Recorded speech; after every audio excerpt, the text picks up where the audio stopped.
Hey guys, it's me, Gabriel of the Wolf Pack, here with your morning spark about nothing matters. Now, that might sound a little bleak, but hear me out. By the end, it'll actually be pretty cool, and you'll realize just how awesome it is that nothing matters. So, many of the things that we think matter are based off of our interpretations, which could be because you don't react to anything directly. It's based off your interpretation. And your interpretation justifies your response of whatever that may be. And many of our interpretations are based off of our self concepts, which were born of feverish hates and these fearful hearts, and of anger and of perception of fostering guilt. And that really, where is that a great basis to have for going forward and basing our judgment on what is good and what is bad?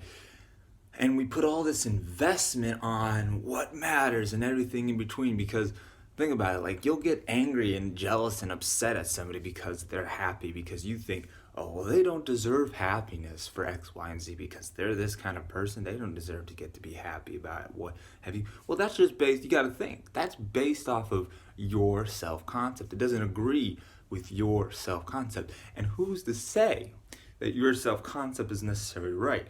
There's a great ignorance in ourselves that of the good and the evil of people, because what's good to you may very well be bad to another. That's the essence of conflict. And yeah, it makes everything very subjective then. So where's the basis, I suppose? And so I feel like when you come to the realization that nothing essentially matters at the end of the day, it's not a depressing thing, but it's also, what's that there?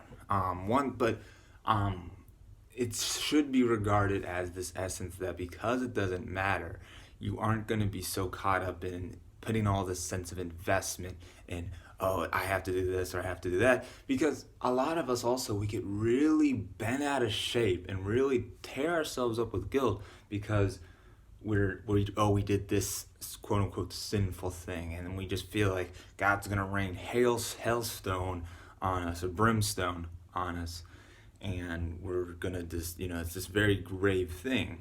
And I'm not advocating by any means to just go out now to just do whatever. Not by any means, because I think what it's really about, because none of the things that essentially matter, I think it also goes back to the fact that a lot of us are about getting, oh, I gotta get this for this sake because it has to agree with my self concept. Well, when you break away the fact that, oh, I have to get X, Y, and Z, but you're recognizing that all your needs are fulfilled. So we are in need of nothing. And if we're in need of nothing, then nothing essentially matters to that extent, because we already have everything that we do have. Because you got to think, these are all illusions. So there's not one that's better or one that's worse than the other, because they're all equally unreal, all equally deserving of forgiveness. Kind of a not contradiction, but it's kind of, that's the counter aspect of like what a lot of Christians believe, that all sins are equally punishable. But I think you can suffer. We experience suffering through many of this through sin, but that does not mean that God is punishing it.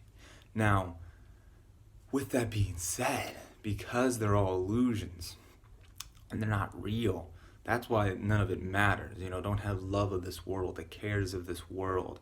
But what really it is all about, and this is my thinking, is that with all this, it's more important that you don't hold your brother's past or your past against him. That's the whole essence of being born again. It's letting the past go and looking without condemnation upon the present. I had to look at my notes there. Spiritual command. So that's the big thing right there. When you just allow the past to go, that's what it means by seeing things new. All things are new to him who is born again, as it were. And it's a daily thing. It's not necessarily, we live and die daily with Christ. Die daily with Christ. And so I think that's the big thing right there, is that it is still this journey, and we will falter along the way because we still perceive a world. We still base our life off of perception, and heaven perception is done because there's only one universal perception. It's all shared. Whereas here there's conflicting views, everything's subjective and permissible. But I think what we can do for ourselves, though, is through loving each other, not condemning, not confounding, all these things, not judging, being forgiving. And what happens is that allows our appointed role to flourish and be brought to our awareness. I don't know, everybody has their own specific role in this scheme of salvation, as the sons of God. And we fulfill it through those things. It's not necessarily even needing to be a quote-unquote Christian. You can still be forgiving, and you're healed when you forgive. When you forgive, you're able to experience that healing. And so it's really easy when you break away from this notion that you got to do all these things, and it matters. No, none of it really matters, because they all express a lie, an error of thought in some form or another.